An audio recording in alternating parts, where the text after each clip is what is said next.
উম, আজ আমরা এমন একটা বিষয় নিয়ে বিস্তারিত বিশ্লেষণ করতে যাচ্ছি যা মানে একটু ভিন্ন ধরনের। আমাদের আজকের উৎস হলো একটা ইউটিউব ভিডিও ট্রান্সক্রিপ্ট, আর টপিকটা হচ্ছে উপমহাদেশের, বিশেষ করে বাংলাদেশের কওমি মাদ্রাসা শিক্ষা ব্যবস্থা আর এর অর্থনৈতিক মডেল। হ্যাঁ, আর শুরুতেই পরিষ্কার করে বলা ভালো যে আমরা কিন্তু পুরোপুরি ওই সোর্সের তথ্যের ভিত্তিতেই কথা বলছি। মানে এখানে কোনো পক্ষ নেওয়ার ব্যাপার নেই। একদম নির্ব্যক্তিকভাবে আমরা বোঝার চেষ্টা করব এই পুরো ইকোসিস্টেমটা কিভাবে জাকাত বা ফিতরার মতো অনুদানের উপর নির্ভরশীল। ঠিক। আর এর পেছনের ঐতিহাসিক এবং সামাজিক প্রেক্ষাপটটাও আমরা দেখব। তো আচ্ছা, বিষয়টা একটু ভেঙে দেখা যাক। প্রাতিষ্ঠানিক খরচ যদি ইমার্জেন্সি ফুড ফান্ড থেকে আসে, তবে বাস্তবে এটা কিভাবে কাজ করছে? এটা কিন্তু খুব গুরুত্বপূর্ণ একটা প্রশ্ন। সোর্সে ইটালির খুব ইন্টারেস্টিং একটা উদাহরণ আছে। সেখানে প্রবাসীরা মসজিদে ফিতরার যে টাকাটা দেন, সেই ক্যাশ সোজা চলে যায় বাংলাদেশের কোনো মাদ্রাসার অপারেশনাল খরচ মেটানোর জন্য। মানে একটু ভাবলে দেখা যায় এটা যেন জরুরি ভিত্তিতে ক্ষুধার্থের খাবারের জন্য রাখা ফান্ড দিয়ে কোনো প্রাতিষ্ঠানিক বিল্ডিংয়ের কারেন্ট বিল বা অন্য খরচ মেটানোর মতো অবস্থা, তাই না? একদম তাই। আর এখানে সবচেয়ে অবাক করার মতো ব্যাপারটা হল, সোর্স অনুযায়ী শরীয়তে ফিতরার মূল উদ্দেশ্য কিন্তু সম্পূর্ণ ভিন্ন। ঠিক। ফিতরা দেয়া হয় একদম সুনির্দিষ্ট কারণে, মানে যাতে ঈদের দিন সাধারণ গরিব মানুষের প্লেটে অন্তত ভালো খাবার থাকে। কিন্তু সেই ফান্ড যখন মাদ্রাসার প্রাতিষ্ঠানিক ব্যয় বা আবাসিক ছাত্রদের দীর্ঘমেয়াদী খাওয়ার খরচে ডাইভার্ট করা হয়, তখন মূল উদ্দেশ্যটাই আসলে বদলে যায়। হ্যাঁ, দাতব্য অনুদানের সেই প্রাইমারি গোলটাই পুরোপুরি পাল্টে যায়। আর এটা একটা বড় প্রশ্নের জন্ম দেয়। মানে এই প্রতিষ্ঠানগুলো আসলে নির্দিষ্ট অনুদানের ওপর এতটা নির্ভরশীল কেন? তাদের নিজেদের কি নিজস্ব কোনো ইকোনমিক ইঞ্জিন নেই? আসলে সোর্স বলছে তেমন কিছু নেই। বিষয়টা একটু খেয়াল করুন। প্রায় ১ কোটি মানুষ এই কমই ইকোসিস্টেমের সাথে যুক্ত। ১ কোটি? বিশাল একটা সংখ্যা তো। হ্যাঁ, বিশাল।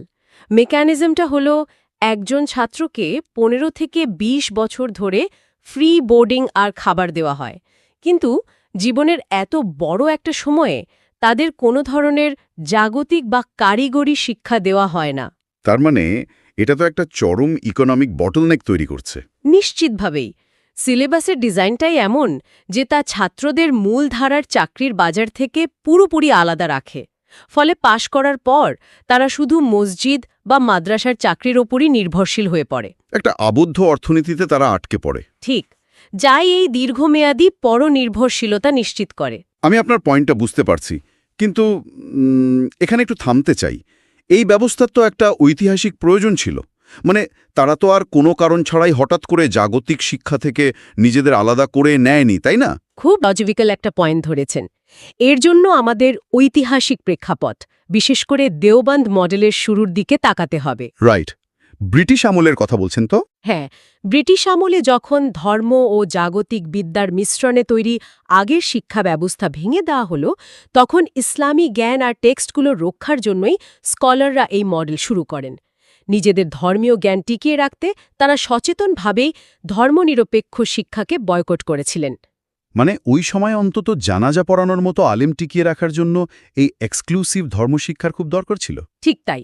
অর্থাৎ ঐতিহাসিকভাবে এর একটা বিশাল পজিটিভ ভূমিকা ছিল। আর এখানেই ব্যাপারটা আসলে চরম ইন্টারেস্টিং হয়ে ওঠে। সোর্স বলছে সময়ের সাথে সাথে এই সিস্টেমে সুফিবাদের একটা বড় প্রভাব পড়ে যায়, যা এক অর্থে দারিদ্র্যকে মহিমান্বিত করেছে। দারিদ্র্যকে গৌরবের বিষয় হিসেবে দেখা শুরু হয়। হ্যাঁ, মানে টাকা পয়সা উপার্জন করা বা ক্যারিয়ার করাকে আধ্যাত্মিকতার পরিপন্থী হিসেবে দেখা শুরু হয়, যেন গরিব থাকাটাই ভালো। আমরা যদি বিষয়টা একটু বড় পরিসরে দেখি, এই মাইন্ডসেট কিন্তু ইসলামের মূল অর্থনৈতিক নীতির একদম বিপরীত। আচ্ছা। সোর্স বলছে, কোরআনে বারবার উপার্জনের কথা বলা হয়েছে, নামাজ শেষে জমিনে ছড়িয়ে পড়ে রিজিক খুঁজতে বলা হয়েছে। একটু ভেবে দেখলে বোঝা যায়, নিজে উপার্জন করে স্বাবলম্বী না হলে কেউ জাকাত দেওয়ার মতো দাতা হবে কি করে? ঠিক। দাতা হতে হলে তো আগে রোজগার করতে হবে। একদম।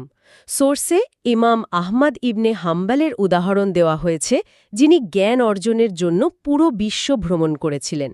আবার রাসূলের সাহাবীরাও কিন্তু বড় ব্যবসায়ী ছিলেন। মানে শুরুর দিকের ইসলামে জ্ঞানার্জন এবং কর্মজীবন একে অপরের পরিপূরক ছিল। ঠিক বলেছেন, সাংঘর্ষিক ছিল না। তাহলে দিন শেষের মানে কি দাঁড়াচ্ছে?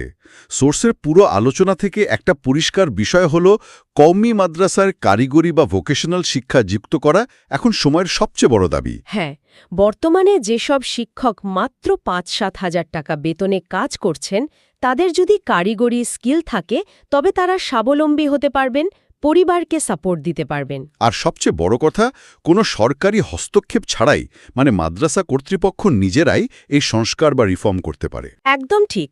জ্ঞানার্জন শুধু মুখস্থ করার মধ্যে সীমাবদ্ধ না রেখে বাস্তব জীবনের অর্থনৈতিক স্থিতিশীলতার সাথে তার সংযোগ ঘটানোটা খুব জরুরি। এই বটলনেক ভাঙতে পারলেই কমিউনিটি স্বাবলম্বী হবে। ঠিক। আর এখানেই শেষ করার আগে একটা চিন্তার বিষয় রেখে যাই। যদি এই ধর্মীয় শিক্ষা প্রতিষ্ঠানগুলো দাতব্য অনুদানের উপর নির্ভরশীলতা থেকে বেরিয়ে সম্পূর্ণ আর্থিকভাবে স্বাবলম্বী হয়ে ওঠে, তাহলে তো বিশাল একটা পরিবর্তন আসবে। হ্যাঁ, বর্তমানে তাদের পেছনে যে হাজার হাজার কোটি টাকার চ্যারিটি বা অনুদান ব্যয় হচ্ছে সেটা হঠাৎ করেই ফ্রি হয়ে যাবে। একটু ভাবলে অবাক হতে হয়, অনুদানের এই বিশাল ফান্ডটা যদি রিলিজ হয়ে যায় তবে কি উপমহাদেশের দারিদ্র্য পরিস্থিতি আর প্রচলিত দাতব্য অর্থনীতির পুরো কাঠামোতেই এক অভাবনীয় রূপান্তর আসবে না?